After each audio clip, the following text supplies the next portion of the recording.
Hello, it's Eloise here again, and I'm just going to be reviewing today's game of Man City versus Chelsea, an absolutely phenomenal game where, unfortunately for Man City fans, the game finished 2-2. However, it was one of the best games of football I think I've ever seen, especially women's football. It was incredible. So obviously City started with a 4-3-3 formation, and just to mention, both teams were actually missing their captains, so Eriksen was out for Chelsea and Horton was out for Man City as per the last month or so. So it started off to a good game. I thought Man City controlled the game really well. I thought we were passing the ball, I thought we were creating chances, had some great runs by Chloe Kelly, a great header by Mewis.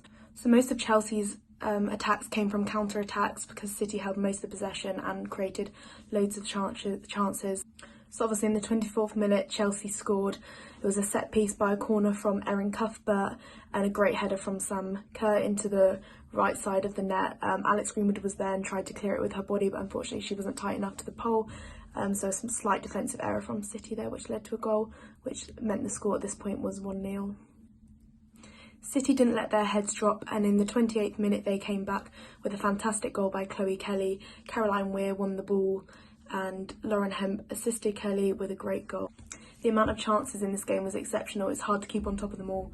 However, unfortunately, a pinnacle moment in the game was in the 33rd minute when Roebuck brought down Sam Kerr, went up to her with a last-ditch save and unfortunately didn't get enough on the ball and brought her down. Pernille Harder finished his penalty excellently right in the back of the net. There was not much Roebuck could do about it. There continued to be a few more chances before the end of the first half. Lucy Bronze hit the crossbar. It was really end-to-end, it was really good. And then, so obviously at half-time, it finished 2-1 to Chelsea. Coming back from the half-time, I thought City were really good. It was very end-to-end, the game was absolutely chaotic. I'm surprised Chelsea didn't actually sit back and try to defend more, but instead they were still going for it. They're making loads of chances, coming back off the counter-attack. In the 63rd minute, Ellen White actually came off for Rose Lavelle. The game continued to go head-to-head, and the trouble is I think City had an issue with their finishing again. They were passing a lot in front of goal, not getting the chances in, actually scoring. Often it would be taken off them before they got the chance to shoot, even though they were passing the ball very well, creating lots of space and opportunities to score, but they just were not finishing it as well as they could have done. However, in the 74th moment, a really positive moment of the game, a defensive error from Fran Kirby. She let the ball, I think she tried to pass it back and accidentally let it loose. Chloe Kelly got on hold of it and passed it to Hemp, who finished it excellently. So this brought the game back to 2-2, which obviously was not enough for City. They needed to win the game in order to win the title. And then, so obviously that goal was a positive start. I thought that it was still going end to end. Honestly, the amount of chances both sides has was infinite, completely impossible to keep on top of. Then there was Greenwood got yellow carded for a attack on Kirby. Then Stanway was brought on for Mewis. She was really needed in this game as she's a very good, she's fearless, she'll have a shot on goal whenever.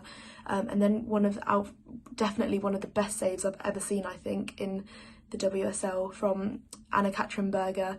Hemp headed the ball in and she tipped it off the bar. Excellent save. The pace the ball was going out onto, I think that saved the day for Chelsea really. And I'm not sure how many other goalkeepers would have been able to do that, and it was fantastic to see such quality of goalkeeping in the WSL when I know that in the women's game that is something that is so often criticised. Chelsea had a few more chances in the 81st minute, but a lot of it was still counter-attacking. They were still going for it, but Man City still holding most of the possession. A couple more chances from Hemp and then a late header from Bronze, which unfortunately I think at this point it was the 93rd minute after the 5 minutes of extra time had been added. It was not looking great for City, but Lauren Hemp was a spectacular player today. I thought she was incredible. She really, for such a young player, she really knows how to bring it in these big games. Overall, I thought it was an exceptional game of football. I really enjoyed it. You could not take your eyes off the game for 1 minute without missing a key moment. Unfortunately, it looks like Chelsea now have the title unless they slip up in their next 2 games. Obviously still 2 games to play, but should both sides win these games seamlessly, Chelsea definitely do have the title, which is unfortunate for Man City, but I thought they really showed up today and I thought we had great potential, and it's a shame that it was a draw, but so many positives to take for both sides.